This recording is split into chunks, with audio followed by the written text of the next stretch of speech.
प्रिय दर्शकों नमस्कार। आपका हार्दिक स्वागत।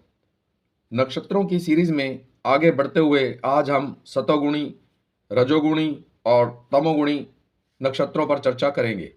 मैंने पहले अपनी एक वीडियो में आपको बताया था कि कौन से ग्रह सतोगुणी होते हैं, कौन से रजोगुणी और कौन से ग्रह तमोगुणी होते हैं। इसके अलावा मैंने सतोगुण, रजोगुण और तमोगुण पर भी अलग अलग वीडियोस बनाकर इनके बारे में संक्षेप में बताया था। देखिए, जिस प्रकार ग्रहों के ये तीन गुण होते हैं, वैसे ही नक्षत्रों के भी तीन गुण होते हैं। जो ग्रह सतोगुणी होते हैं और उनके अंतर्गत आने वाले सभी नक्षत्र भी सतोगुणी ही होते हैं। इसी तरह रजोगुणी ग्रहों के अंतर्गत आने वाले सभी नक्षत्र रजोगुणी और तमोगुणी ग्रहों के अंतर्गत आने वाले सभी नक्षत्र तमोगुणी होते हैं।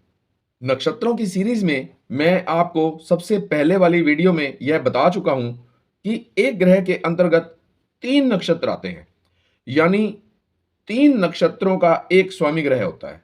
टोटल 9 ग्रह और 27 नक्षत्र होते हैं। 9 3 जा 27। इस तरह एक ग्रह को तीन नक्षत्रों का स्वामित्व प्राप्त होता है। वैसे तो एक 28वां अभिजीत नक्षत्र भी होता है, वह बहुत अल्प समय के लिए होता है, वह गिनती में नहीं आता। उसकी भी चर्चा हम अलग से करेंगे। आज का विषय हमारा सतोगुणी, रजोगुणी और तमोगुणी नक्षत्रों पर है। तो चलिए आज हम यह जान लेते हैं कि कौन से नक्षत्र किस गुण के अंतर्गत आते हैं। सबसे पहले हम सतोगुणी नक्षत्रों के बारे में जान लेते हैं। सूर्य, चंद्र और बृहस्पति, ये तीनों ग्रह सतोगुणी होते हैं, अतः इनके अंतर्गत आने वाले सभी नक्षत्र भी सतोगुणी ही होते हैं। सबसे पहले हम सूर्य के अंतर्गत आने वाले नक्षत्रों की बात कर लेते हैं। तो सूर्य के अंतर्गत आते हैं कृतिका, उत्तरा फाल्गुनी,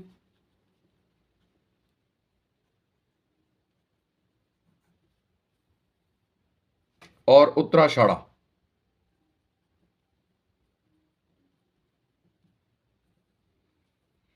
इन तीनों नक्षत्रों के स्वामी ग्रह सूर्यदेव हैं। इसके बाद चंद्रमा के अंतर्गत आने वाले नक्षत्रों की बात करते हैं तो रोहिणी,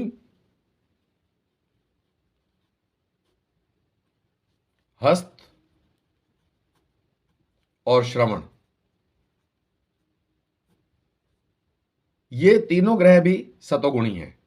नेक्स्ट, बृहस्पति के अंतर्गत आने वाले नक्षत्र वे हैं पुनर्वसु,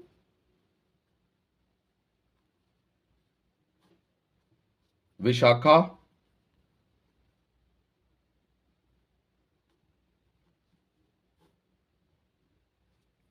एवं पूर्व भाद्रपद।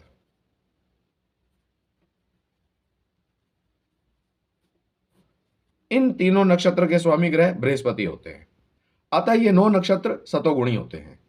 इसके पश्चात रजोगुणी नक्षत्र, शुक्र और बुध ग्रह रजोगुणी होते हैं।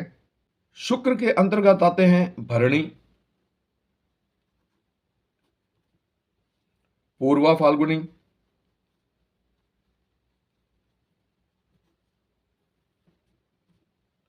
और पूर्वाषाढ़ा। ये तीनों नक्षत्र शुक्र के अंतर्गत आते हैं, अतः ये तीनों नक्षत्र रजोगुणी नक्षत्र हैं। इसके पश्चात बुध के अंतर्गत आने वाले अश्लेषा,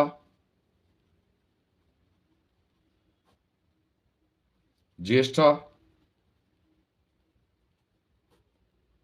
और रेवती, ये तीनों नक्षत्र रजोगुणी नक्षत्र हैं।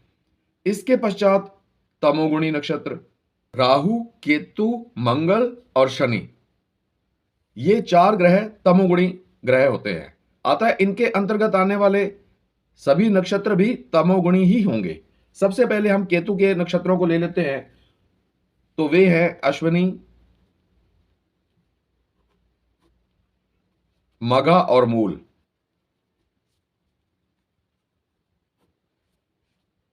इसके पश्चात हम मंगल के नक्षत्रों को लेते हैं। मृगशिरा, चित्रा एवं धनिष्ठा। नेक्स्ट राहु के नक्षत्रों को ले लेते हैं। वे हैं आर्द्रा, स्वाति और शतभिषा।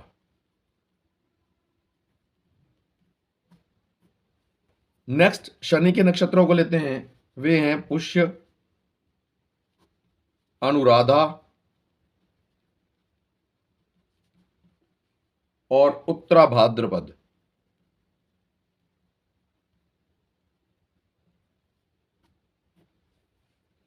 ये 12 नक्षत्र तमोगुणी नक्षत्र हैं। देखिए, पिछली वीडियो में मैंने जन्म नक्षत्र के बारे में बताया था कि जन्म नक्षत्र को कैसे देखते हैं। बालक का जन्म इन 3 गुणों वाले नक्षत्रों में से किसी एक नक्षत्र में हुआ होगा। अतः जिस गुण वाले नक्षत्र में हुआ है वे गुण उस बालक में विद्यमान होंगे।